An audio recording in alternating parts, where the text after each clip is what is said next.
Good evening, everyone. Thank you for watching the SOA show tonight. My name is Joanne Ravicchio, and Hi, I'm Judy Walker. we have a special guest tonight. We have Jared Owen, and he's from the MORE organization, which we've had Marianne and Kristen on. So that's Mass Organization for Addiction Recovery. And we thought it would be nice to have Jared because he has a very interesting story. And we'd like you to talk about that. Oh, sure. So I'm oftentimes asked to tell my story in front of kids in schools. And usually because of who I am, I go to like the more expensive private schools and things. And I introduce myself this way. I graduated the top male of my class from a magnet high school. I graduated from the University of North Carolina in 2007 with the highest honors. I have a master's degree from MIT. I'm a published author, and I've also been addicted to alcohol. I've been addicted to prescription pills, and I've been addicted to IV heroin. And my addiction took me to some really dark places, to suicidal depression, to a jail cell, to state psychiatric facilities that I don't want anyone else to have to go to because they suffer from the disease of addiction. I grew up in a nice family. My dad was a veterinarian, but like many people with a substance use disorder, I had problems socializing. I felt like I didn't fit in. And I found alcohol at an early age, about 12. And I took that first drink and I thought, wow, this is exactly how I want to feel for the rest of my life. And so I chased that. And for a long time, it was just drinking. When I was later in high school and in college, I found prescription stimulant drugs like Adderall and Ritalin, which I used to help me study. And then to come down from the stimulant drugs, I used alcohol and I found pills. I came up here to start graduate school down the street at MIT, and that's when things really spiraled out of control. They say that addiction is a disease of social isolation, and I definitely felt that. I started using because I felt isolated, and the more I used, the more and more isolated I became. For my friends, drinking and partying was a diversion. For me, drinking and using drugs was a necessity. I felt like I needed to do it or my life wouldn't be worth living. So like many people with addictions, I started to commit crimes to get drugs. I robbed a pharmacy and I wasn't a very good criminal. I got caught pretty rapidly and I detoxed down the street at the Cambridge Police Station and in the Billerica House of Corrections.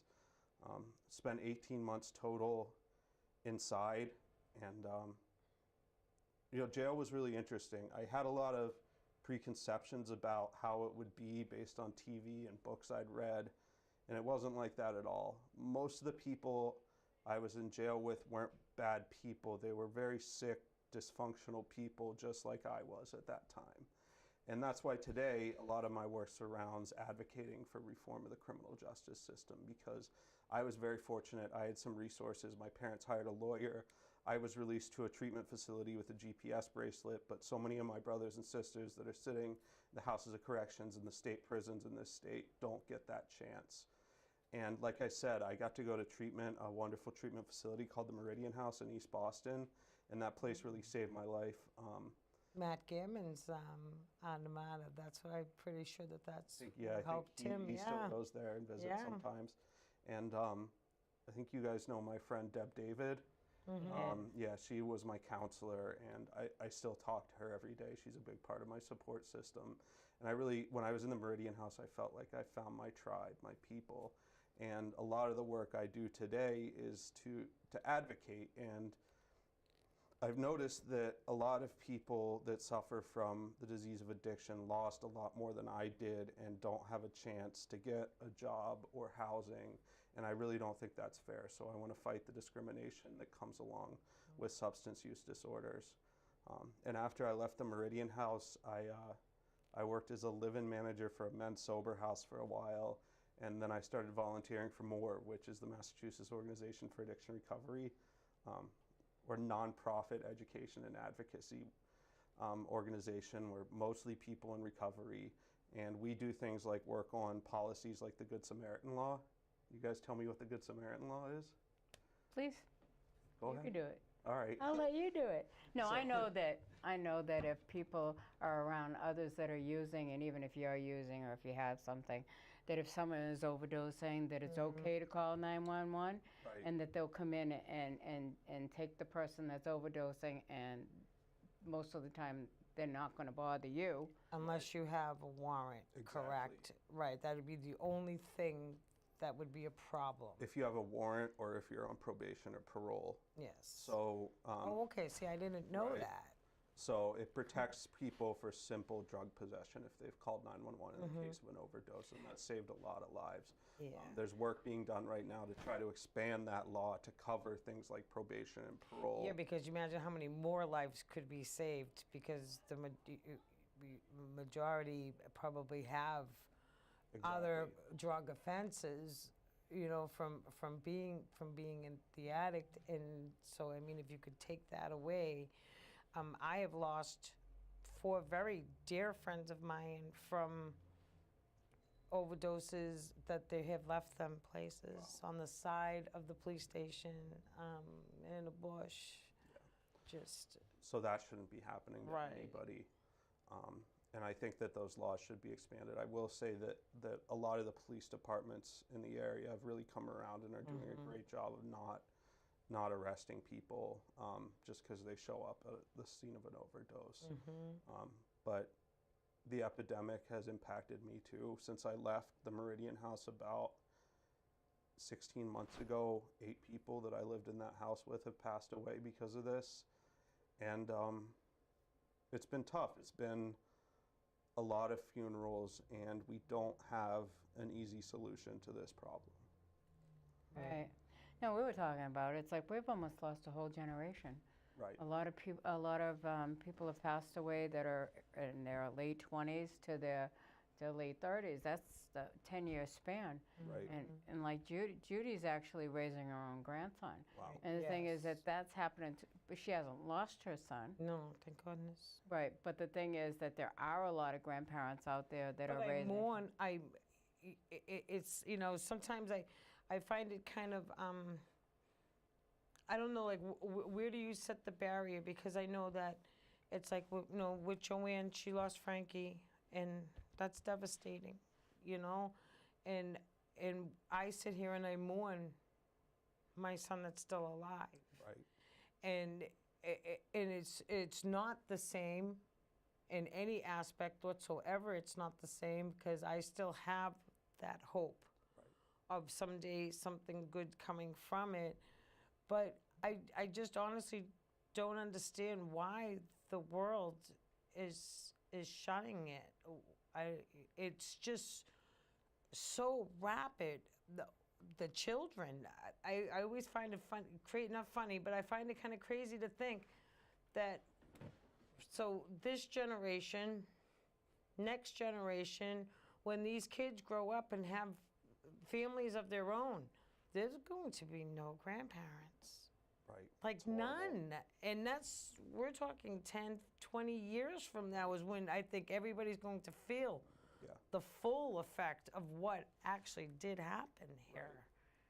And I spend a lot of time thinking about what went wrong. Like, how did this happen? It's my generation. Yeah.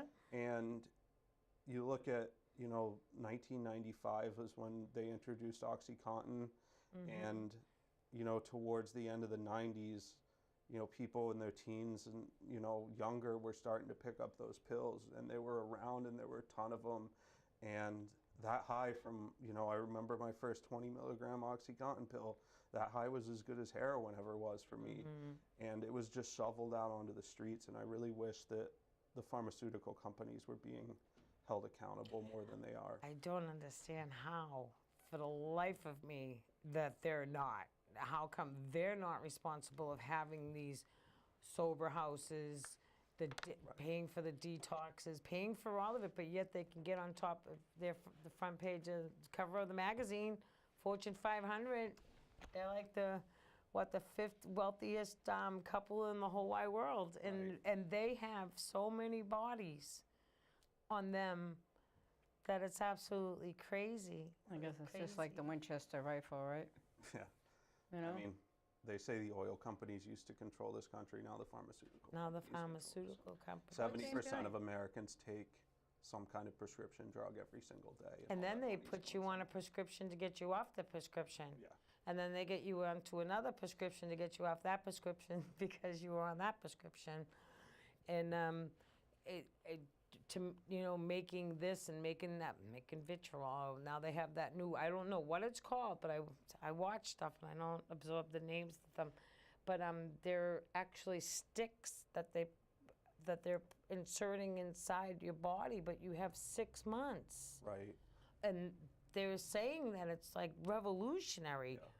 So they're doing that. They've been doing that with the Vivitrol, the naltrexone, for a while. It's a little pellet that gets implanted. Okay. You're right. They're now doing that for Suboxone. And Suboxone, okay, that, because I wasn't sure if that's exactly what it was, but yeah, they're. Right. But I mean, you can imagine that has a lot of benefits because then they can't really divert the pills. It's You can't sell it's the an pills implant. either. Although I have heard stories about people cutting the implants out of themselves to be able to abuse the Suboxone. So Yeah, where there's a will, there's a way. that's you know. true, right. Someone who's addicted to drugs will always find a way to use drugs if Right. they're available. It's just like going to detox. How many times you could go 10, 15, 20 times to detox, and then finally it works. And it's because they finally do it for themselves. Yeah. A lot of times, what are they doing it for? They might be doing it because they're in trouble with, and they have to go to jail. Or they're doing it for their loved one. They could be their father, their mother. And the one thing that does seem to work for a lot of people is children. A lot of them that have children do it for their children.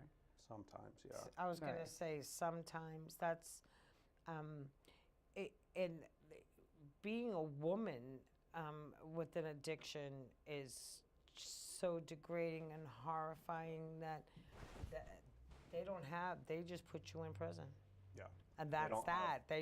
You don't have option A, B, no poo-poo platters here. They just directly go to jail. Right. And there's a real lack of reentry programs for women as well.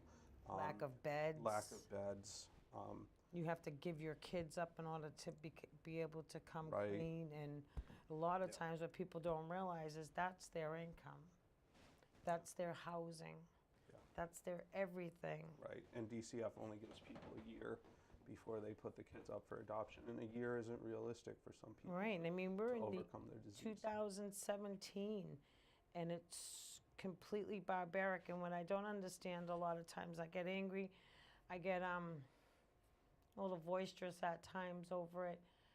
I get pegged off as being firecracker, hard to talk to, because I feel that at this time, in this day, in this stage, that it's like, no, what are you doing?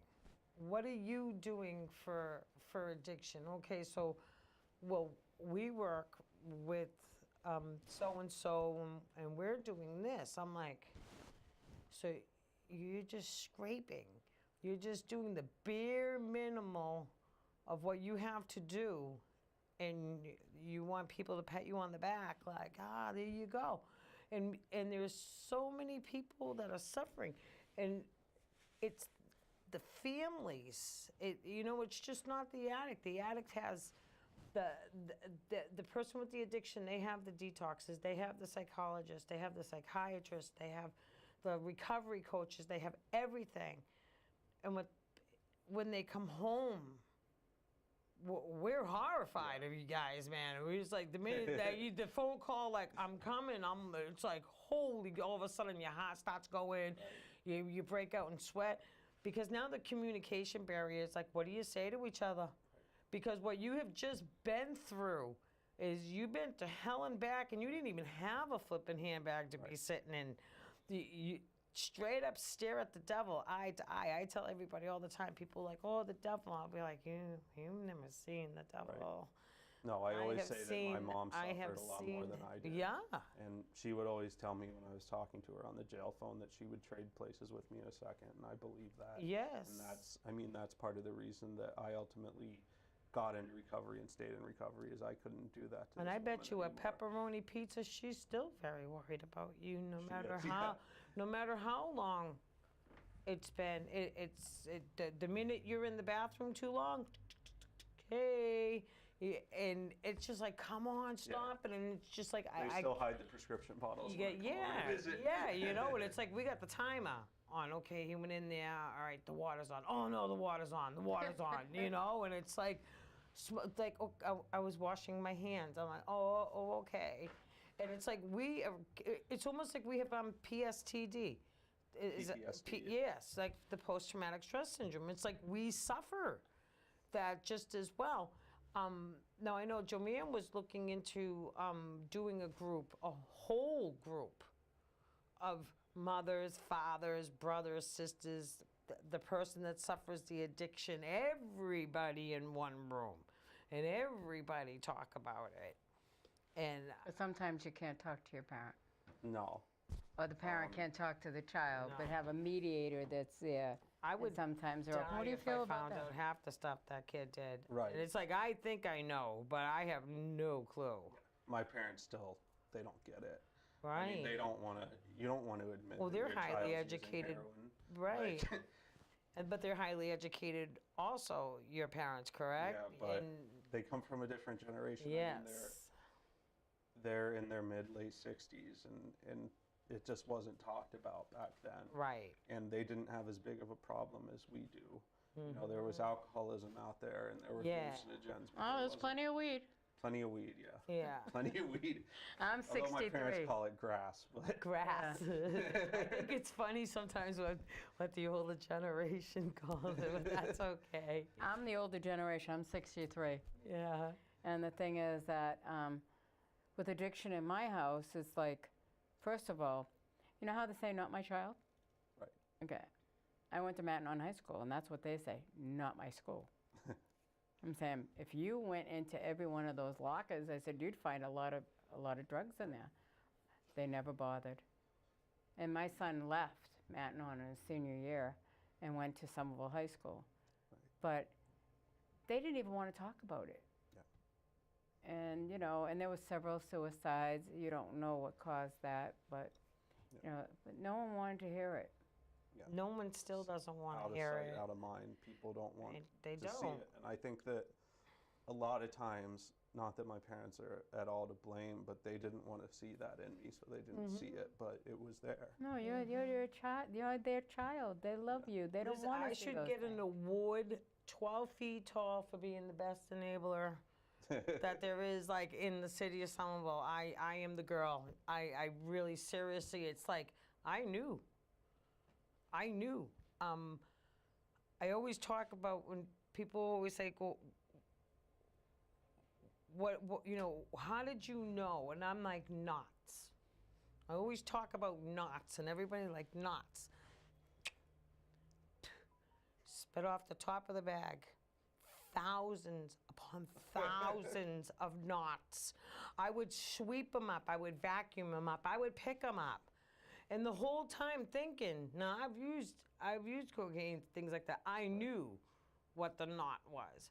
I put that right in that bag and covered it up Wow. like, okay, this is not happening the whole time until it got so out of control. It's hard to stop the FBI from breaking down your front door and saying, hey, guess what, lady? It is. Right. And I just feel that, you know, all that time, Mike, all that time in prison, you come out 10 years later to a world, I mean, like a cell phone. I was like, wow. Yeah. An iPad was just like eye candy. Right. But to try to do the probation, to try to do what the world thinks was right is just horrendous. No, I mean, He had dual diagnosis, Yeah. and But most people do because you also suffered from dual diagnosis, right? So, yeah, over 2/3 of people that end up having an addiction have some kind of underlying mental health problem. Right. And yeah, that's a whole nother set of challenges. When people have serious mental illness, it can be very, very tough. Yeah, because it's like you have to treat the whole. Yeah. Instead of just, and and and it's so crazy because deep down inside, I understand that in all reality, no one really knows what to do about this, but to choose to ignore it, Right. it baffles me. It really does. To label, Well, I think that it'll go away. well, but to label somebody a troublemaker or like a loudmouth, or we just can't work with you because you're always questioning everything. And I'm like, because you're sitting here telling me that 400 people have died when I know that there's 1,200. Right. I can show you. I could show you, but yet, no.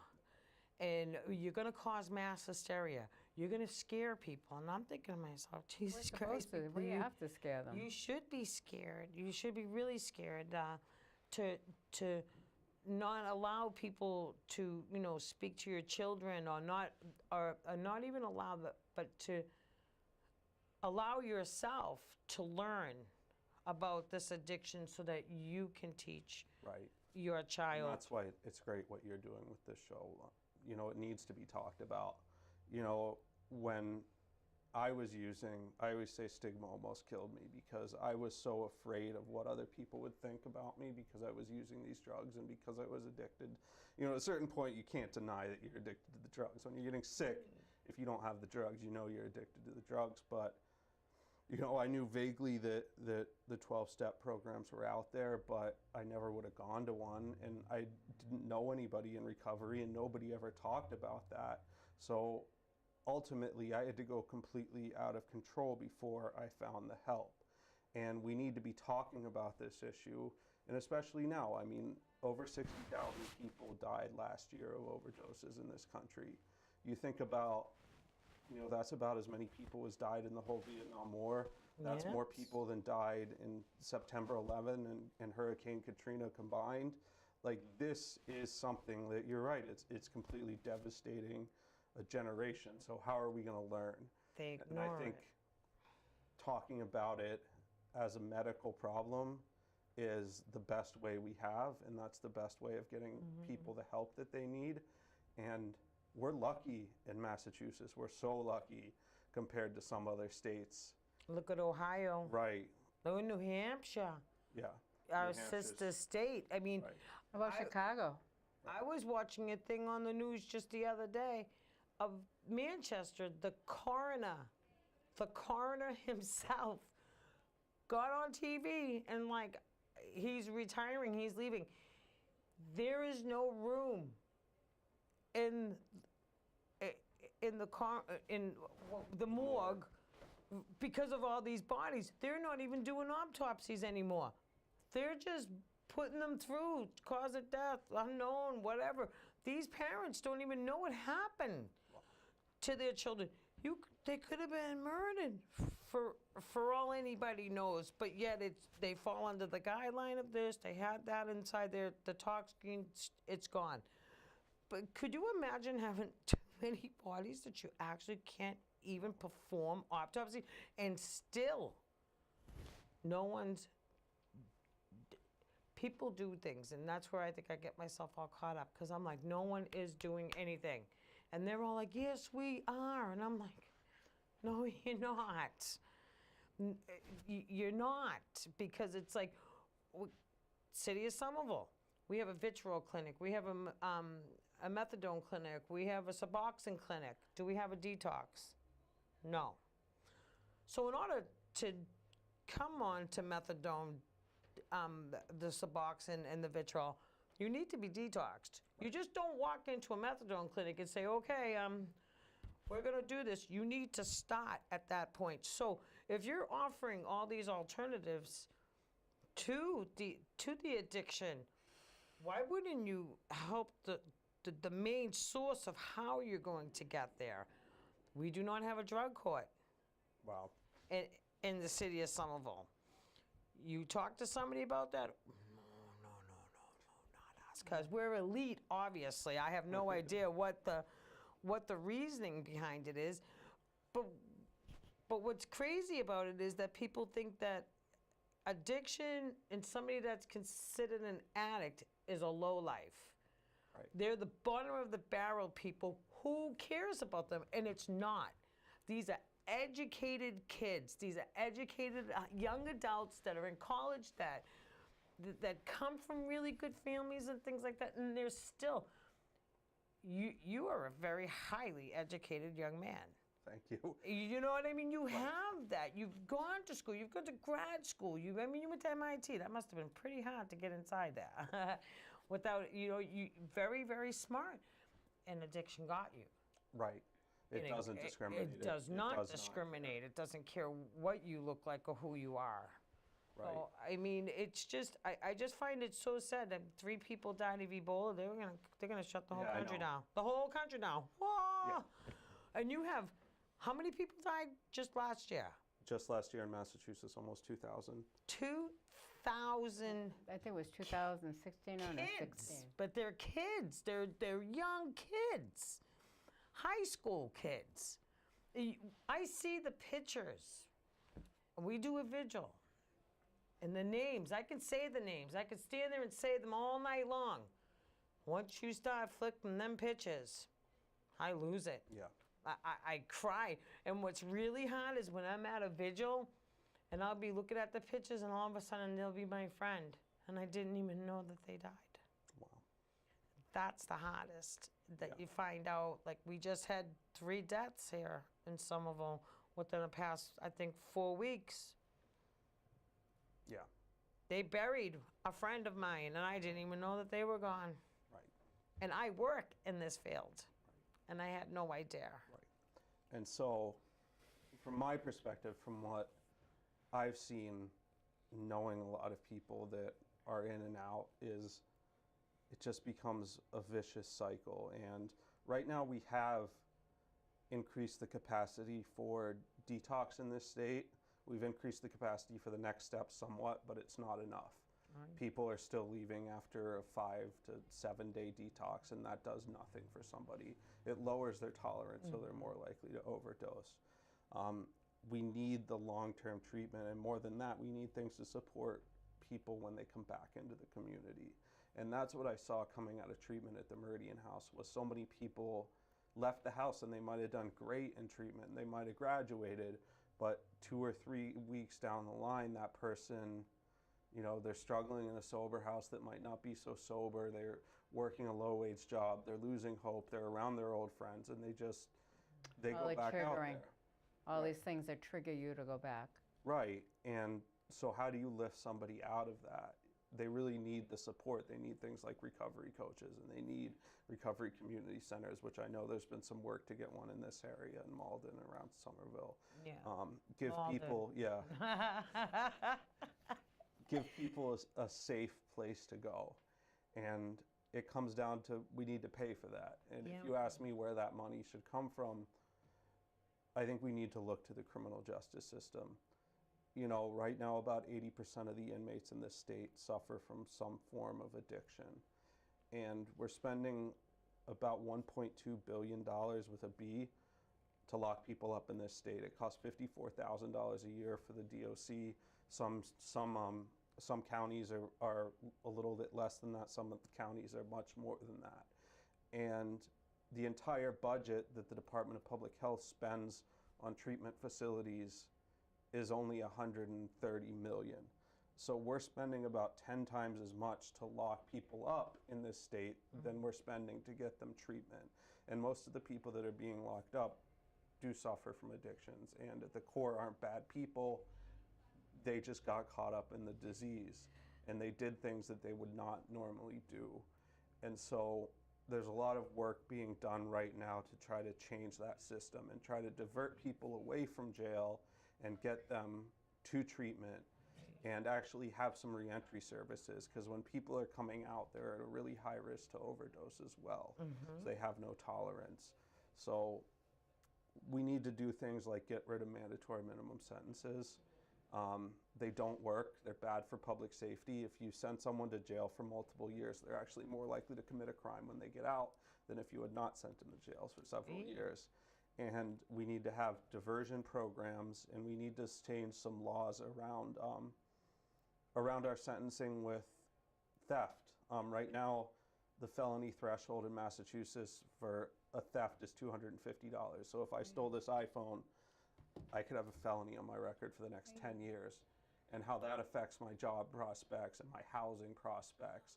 People are just devastated for decades because of their criminal records, and that needs to be fixed if we're going to get at this problem of the epidemic. And honestly, I've done nothing but work with the criminal side of the whole addiction, and I honestly think that people should step down to allow fresh, younger people that understand, because some of them are so set that no, it's a choice. Right. No, they woke up this morning, they chose, they put the big jacket on, like, whoa. Yeah. And you know, Exactly. if you don't do what I tell you to do, guess where you're going? You're going right back to jail. And I swear the majority of them, I've dealt with all of them. That's the only thing that they have on their mind. I said, what they do is they just sit back, kick their feet up. They're like, this kid's gonna definitely script, so don't worry about it. And sure enough, a couple months down the line, they do something stupid, something so petty.